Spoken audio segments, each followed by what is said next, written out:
Earth may be dying. Some are looking off-world for a fresh start. The competition for land and resources out here is brutal.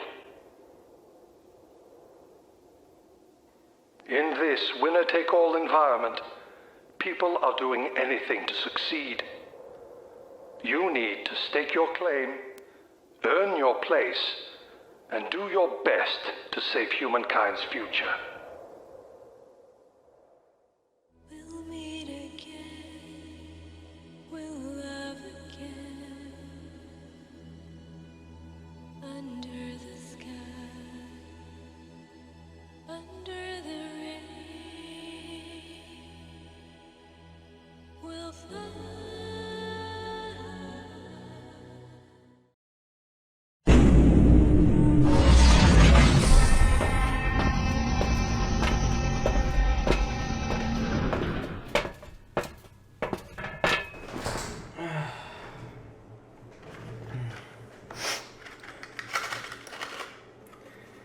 Computer, sign-in identifier, captain of the NBC Primus, ID name, Ghost.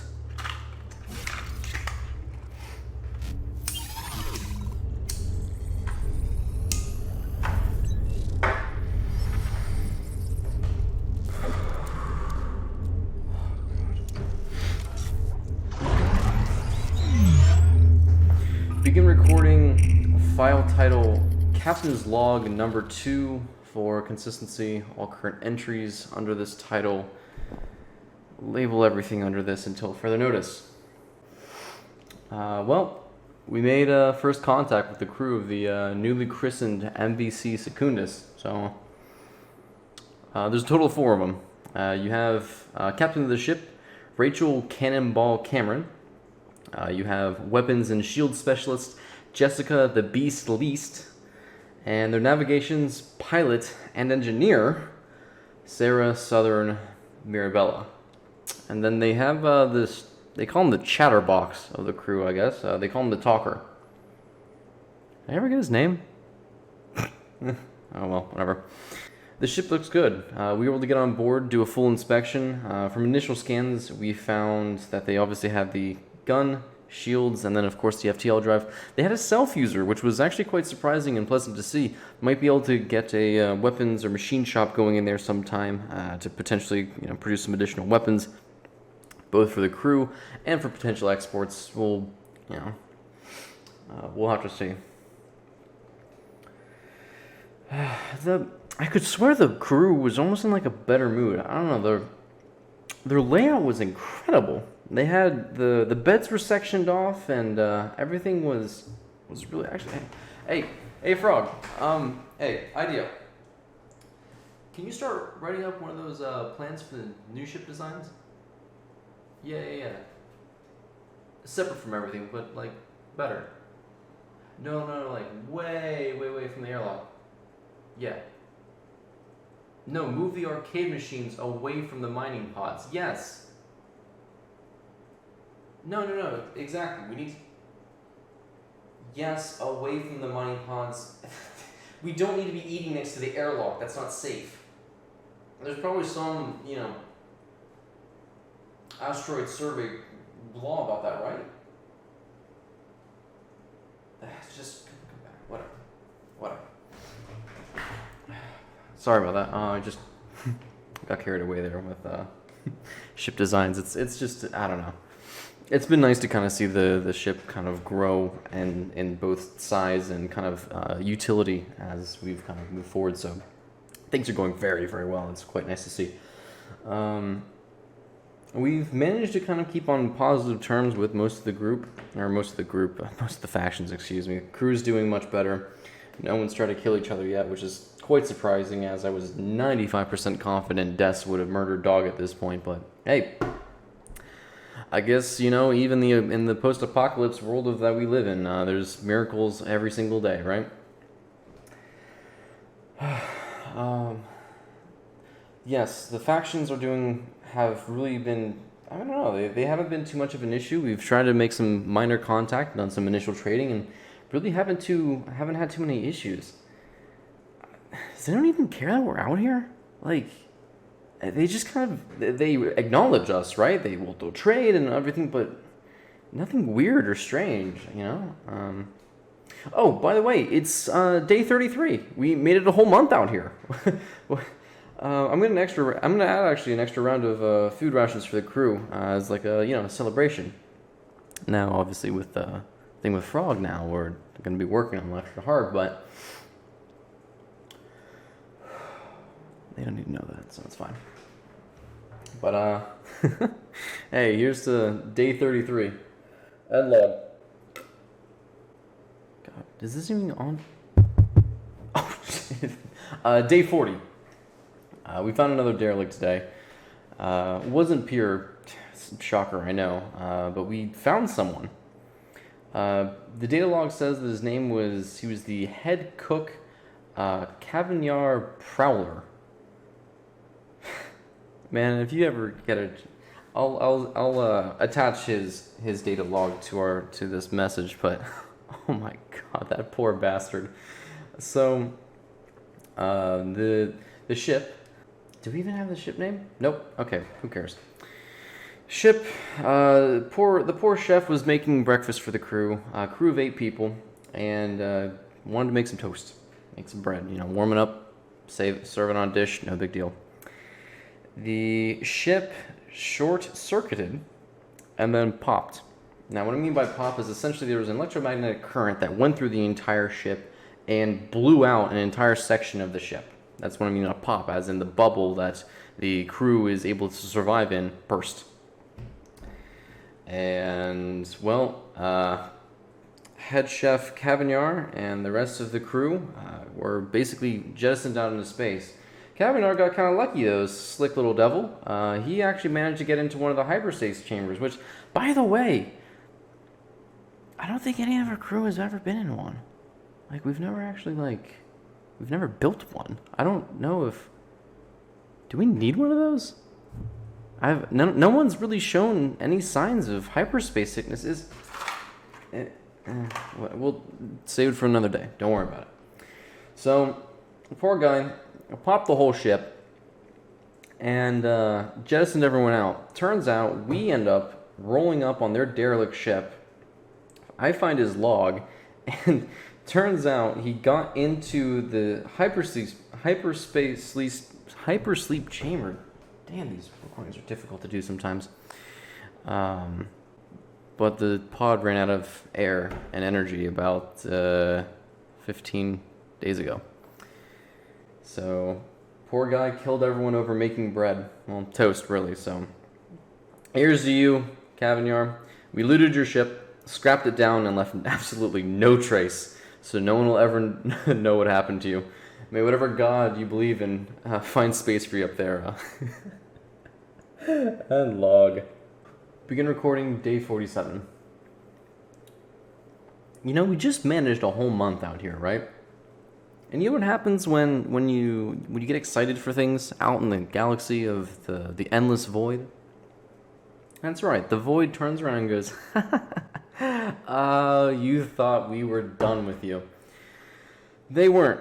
And when I say they, I mean pirates. The pirates weren't done with us. Now I say day 47, but this is actually day 49 here. I'm jumping us back, but day 47 and 48 will be within this log as one succinct recording, so that way whoever is out here to listen to this and listen to my trepidations will understand what we're going through. So beginning of day 47, the PCS Minerva dropped out of FTL space, and after initial contact, which failed with the pirates, were willing to then renegotiate for a price. Of course, naturally, these bandits wanted to loot everything we had worked for and leave us to basically die. Honestly, I don't trust the rats all the same. I mean, what's the difference, really? Fight till we die, or be left out here to kill each other and die of lack of oxygen. Either way, we're dead, right? So, that's what we did. I mean, it sucks to think about, but what choice do we have? We're out here to survive. It's us or them. We have to make a choice. And I'll be damned if they think they're going to get away with anything willingly. At least under my watch. So, we told them to get stuffed, and we opened fire with the Secundus. Initial volleys went quite well, I would say. We were able to penetrate to their shields, and then eventually began to hammer on their hull, and the ship began to buckle. The pirate ship actually targeted us, the Primus, first. When I say us, I'm going to refer to us as the Primus, and then I will specify the Secundus as the Secundus. So the pirates actually targeted us first, which was, well, it was quite surprising, really. It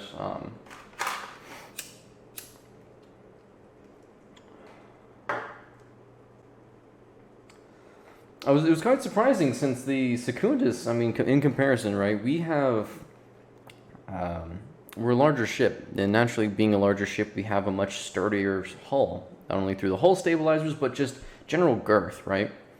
So if they had targeted down the Secundus, though we didn't technically have a shield, the Secundus actually would have fallen first, but hey, you know, whatever happens, happens.